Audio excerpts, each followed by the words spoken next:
Pri, como que eu posso deixar produtivo o meu repertório na redação? Anjos, esta é a pergunta que eu mais ouço, ou a que eu mais vejo os alunos terem dificuldade na hora de produzirem a sua redação. Porque muitas vezes ter o repertório nem é a parte mais difícil. Uma vez que você pode trazer um filme, uma música que talvez você goste ou ouça bastante com frequência com a sua família, com seus pais, no Spotify, enfim. Então, o repertório, às vezes, nem é a parte mais difícil. Mas a produtividade, ou seja, a utilidade deste repertório, você precisa saber a construir. E é sobre isso que eu vou falar agora com você. Mas antes de começar, se você ainda não está inscrito aqui no meu canal, eu quero te convidar. Basta você clicar neste botão inscreva-se. Em seguida, ative o sininho. Tá vendo? É simples assim. Só não se esqueça de deixar seu like e seu comentário. Eu prometo que eu vou tentar responder a todas as perguntas, ok? Certamente você já ouviu falar do mago José Saramago. Saramago é um dos escritores, gente, mais consagrados da história, tá? É um escritor português que para nós professores, né, linguistas brasileiros, ele é considerado e ele será sempre eternamente lembrado por nós como o mago José Saramago. Acontece que o Saramago ele tem uma obra genial chamada Ensaio sobre a Cegueira. E o aluno utilizou o ensaio sobre a cegueira no início da sua redação, o que é ótimo. Então ele começou com uma obra literária para ilustrar aquilo que ele vai defender no corpo do texto. Até aí, aparentemente parece algo perfeito, um cenário perfeito para o candidato, não é? Quando o aluno começa assim, ó, a obra literária Ensaio sobre a Cegueira, ótimo. Ele legitima obra literária, poderia ter colocado do autor português José Saramago, ele só coloca de Saramago aqui ao lado, nesse aposto explicativo, mas perceba que ele esquece de colocar aspas entre o nome, né, do título da obra. Então, a obra literária, Ensaio sobre a Cegueira, é fundamental que você coloque aspas. Acontece que aqui do lado o aluno coloca um aposto. Ótimo, poderia estar melhor. Como seria melhorar isso, Pri? Como que eu conseguiria melhorar isso, Pri? Se ele colocasse do autor português. Porque essa seria uma forma dele tornar ainda mais legítimo aquele repertório. Enfim, ele não o fez. Mas o nosso assunto de hoje é para falar de produtividade, não é? Então vamos ver como esse aluno utilizou a obra Ensaio sobre a Cegueira para defender a sua tese. Então ele coloca assim, ó, conta a história de pessoas que começam a ficar cegas, onde apenas uma mulher, ó, anota aí, onde ele vai trazer para o seu texto apenas ideia locativa. Como assim ideia locativa, Pri? Sempre você vai usar onde se houver uma ideia associada a local. Por exemplo, a escola onde eu estudo, a casa onde moro, a cidade onde nasci, o bairro onde moro. Onde está sempre associado à ideia de local físico, tá? Local físico, local virtual também, é na página onde, na plataforma onde, para local virtual você também pode colocar. Você não pode colocar onde para situações, por exemplo, é na democracia onde? Foi no período da Idade Média onde? Período da Idade Média é um período histórico, não é um lugar. Agora, se você colocar assim, ó, é na Inglaterra, onde? A Inglaterra é um lugar.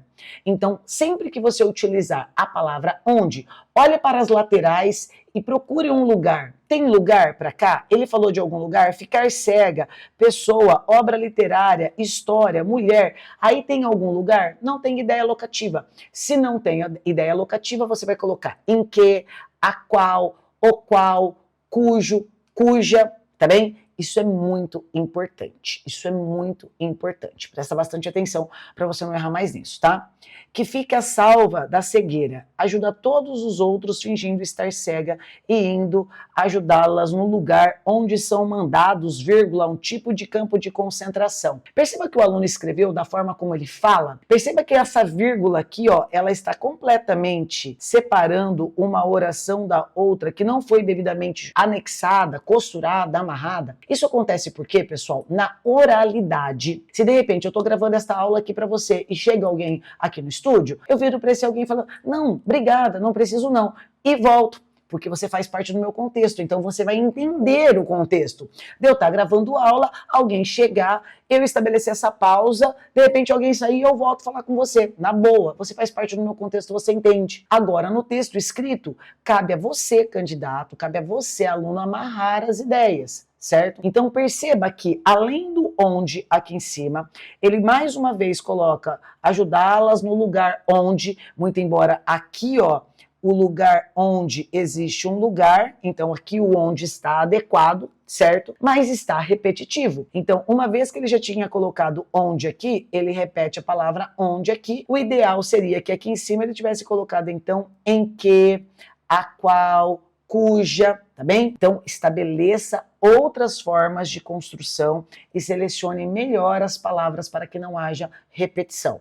Uma outra repetição que você pode perceber aí, ó, que ficam cegas, que fica salva. Então, embora não haja necessariamente uma punição por você repetir verbos, o problema está mais associado à questão da repetição de substantivos, mas de qualquer maneira empobrece o seu vocabulário. E se empobrece, a gente tem que retirar da nossa redação. Perceberam que até então o aluno simplesmente explicou o repertório? Então, olha lá, a obra literária Ensaio sobre a Cegueira, de José Saramago, conta a história de pessoas que começam a ficar cegas, sendo que apenas uma mulher fica salva, ou uma mulher que se salva, ou uma mulher que não é acometida pela cegueira coletiva, ajuda outros fingindo estar cega também, para quê? Tananana, vírgula, um tipo de campo de concentração.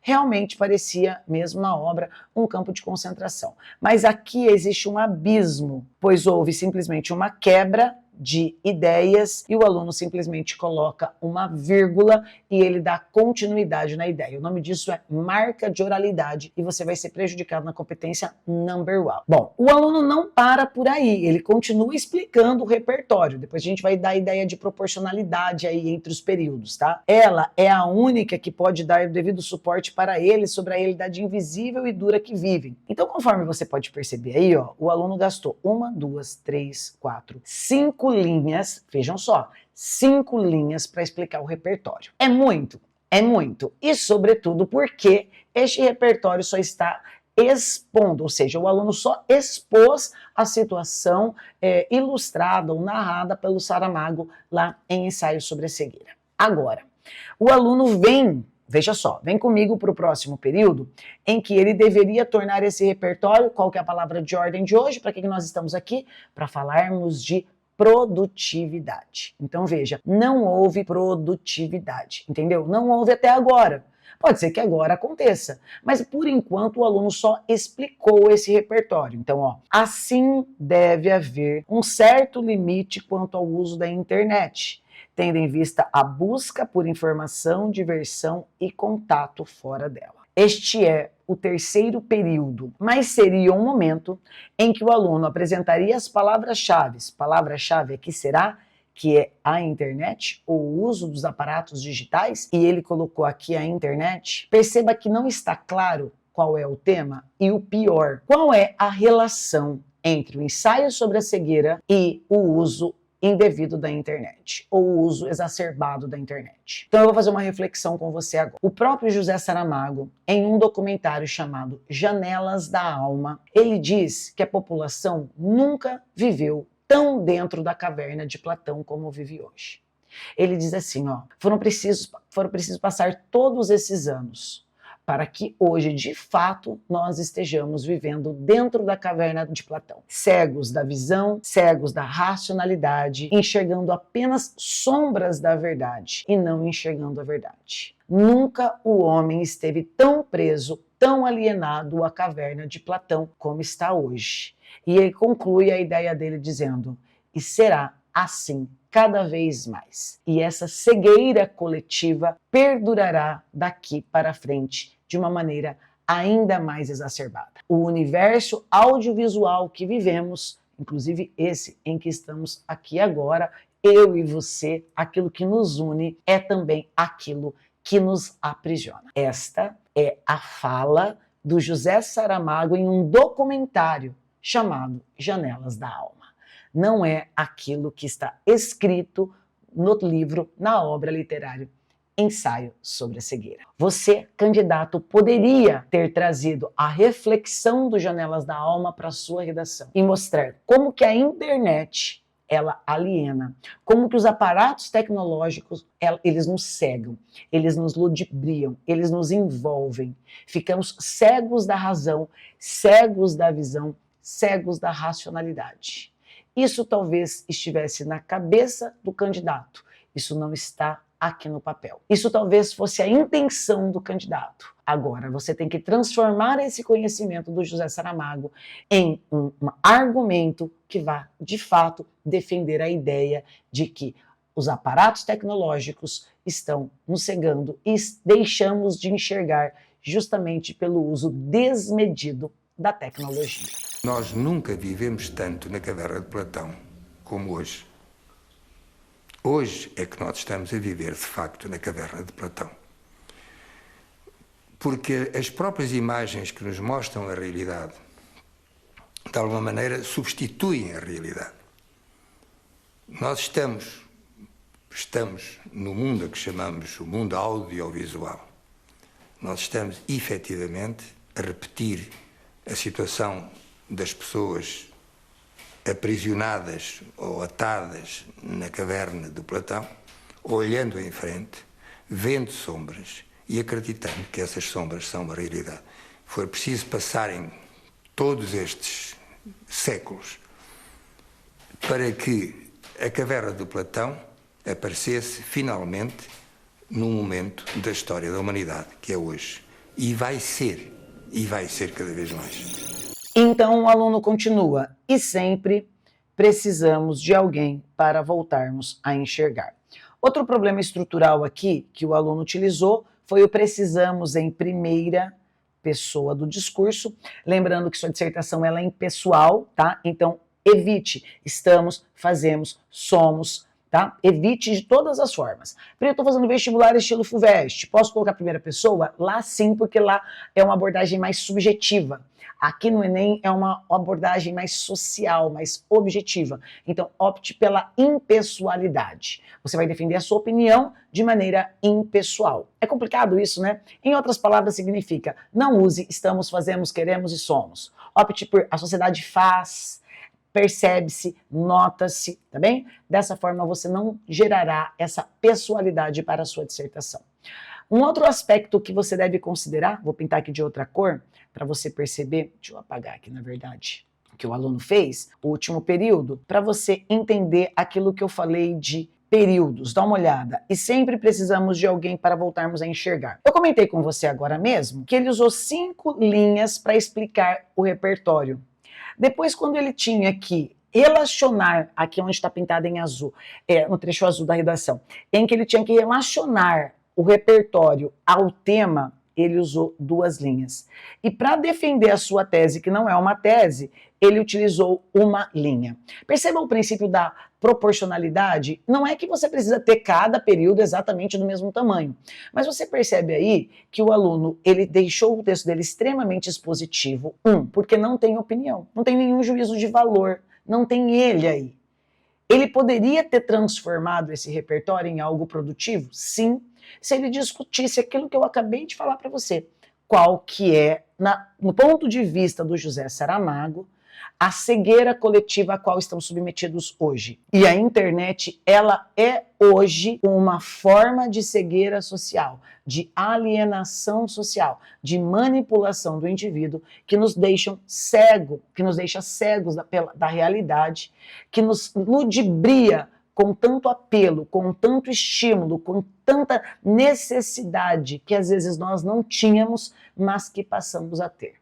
É preciso nos desamarrarmos, é preciso nos libertarmos desta cegueira coletiva que a internet nos proporciona, conforme afirma o José Saramago, ou conforme critica, conforme afirma o mago José Saramago no documentário Janelas da Alma. Pri, mas e se eu quisesse relacionar ao ensaio sobre a cegueira? Também. Mas aí o aluno teria que estabelecer uma comparação, tal qual na obra Ensaio sobre a Cegueira, de José Saramago, em que as pessoas estão, de modo geral, cegas da razão, cegas da visão, né, de fato mesmo, cegas, literalmente cegas, e não enxergam um palmo à sua frente. Não coloca essa expressão um palmo à sua frente porque é muito coloquial, não, tá? Mas você vai colocar, as pessoas estão cegas por uma epidemia ou por uma doença generalizada, temporária, né? Porque depois eles voltam. Ih, não posso dar spoiler, né? Mas depois eles voltam a enxergar. Hoje, no mundo contemporâneo, a internet é uma forma também de cegueira social. Então perceba que o aluno poderia ter estabelecido essa comparação. Talvez estivesse aqui, mas infelizmente isto não está no parágrafo de introdução, o que faz com que, do ponto de vista da competência 2, este parágrafo não tenha ficado produtivo. Ele foi legitimado, ele é pertinente, mas infelizmente este repertório não foi produtivo da forma com a qual o aluno trouxe para a sua redação. Então veja, não basta você ter um bom repertório. É preciso que você aprenda de verdade a escrever, a construir esse bom repertório dentro da sua redação. E para isso, quanto mais familiaridade você tem com mais repertórios, quanto mais você escreve, mais você treina e mais análises de textos, como nós estamos fazendo aqui, você fizer, eu tenho certeza que mais produtivo ficará a sua próxima redação. E se você gostou da análise deste parágrafo que, infelizmente, não soube tornar produtivo um repertório fantástico, como é o caso do mago José Saramago, fique ligado aqui no meu canal, porque toda semana eu vou trazer outros exemplos para você, outros repertórios, e na maioria das vezes eu vou mostrar como é possível você tornar esse repertório produtivo. O objetivo aqui é que você traga o maior número de repertórios legitimados, pertinentes e, sobretudo, produtivos para ser extremamente persuasivo aos olhos do seu leitor. Se você ainda não é inscrito aqui no canal, inscreva-se no canal e eu tenho certeza que juntos escreveremos uma nova história em sua vida. A história da sua aprovação. Um beijo no seu coração e até o próximo.